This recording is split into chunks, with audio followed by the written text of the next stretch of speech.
পবিত্র রমজান ঘিরে নীরব তৎপরতা শুরু করেছে কার্যক্রম নিষিদ্ধ বাংলাদেশ আওয়ামী লীগ। গোয়েন্দা তথ্য বলছে, মাস জুড়ে সাংগঠনিক উপস্থিতি দৃশ্যমান করতে বিশেষ পরিকল্পনা গ্রহণ করেছে দলটি। দেশের বিভিন্ন জেলা উপজেলায় দীর্ঘদিন বন্ধ থাকা দলীয় কার্যালয়গুলোতে আবারও যাতায়াত বেড়েছে নেতাকর্মীদের। কোথাও অফিস খুলে জাতীয় পতাকা উত্তোলন, কোথাও স্লোগান। ধীরে ধীরে নিজেদের সক্রিয়তার জানান দিচ্ছে তারা। বিষয়টি সরকারকে জানানো হলেও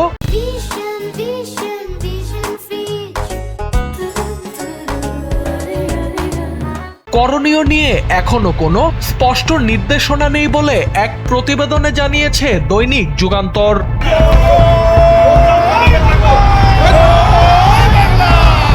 সূত্রগুলো বলছে, রমজানকে কেন্দ্র করেই মাঠে ফেরার কৌশল নিয়েছে দলটি। ইফতার মাহফিল ও অসহায় মানুষের মধ্যে খাদ্য সামগ্রী বিতরণের উদ্যোগের আড়ালে কয়েকটি এলাকায় পুনরায় চালু করা হয়েছে দলীয় কার্যালয়। এসব স্থান থেকেই চলছে যোগাযোগ ও সাংগঠনিক তৎপরতা। পরিস্থিতি পর্যবেক্ষণে থাকলেও পরবর্তী পদক্ষেপের জন্য ঊর্ধ্বতন নির্দেশনার অপেক্ষায় রয়েছে আইনশৃঙ্খলা বাহিনী।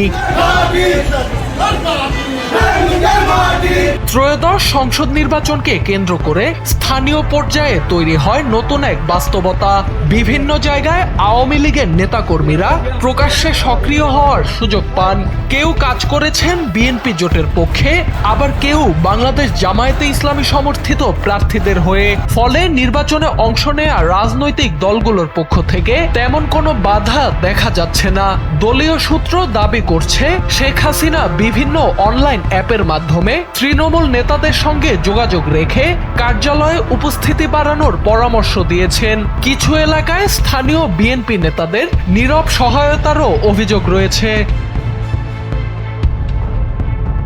এ বিষয়ে পুলিশের অতিরিক্ত আইজি খন্দকার রফিকুল ইসলাম জানান, ট্রানজিশন সময়কে কাজে লাগিয়ে সক্রিয় হওয়ার চেষ্টা করেছিল আওয়ামী লীগ। নির্বাচন পরবর্তী সময় থেকে নতুন সরকার দায়িত্ব নেওয়া পর্যন্ত তাদের তৎপরতা বেশি ছিল বলে উল্লেখ করেন তিনি। এখন পরিস্থিতির ওপর নজরদারি বাড়ানো হয়েছে। ইতোমধ্যে দিনাজপুর, নোয়াখালী ও নারায়ণগঞ্জ থেকে 11 জনকে গ্রেপ্তারের তথ্য দিয়ে তিনি বলেন, নিষিদ্ধ সংগঠনের কোনো কার্যক্রম চলতে দেয়া হবে না। সোহানাল রাজি, এনপিবি। শেখ হাসিনা আসবে, বাংলাদেশ আসবে, শেখ হাসিনা আসবে।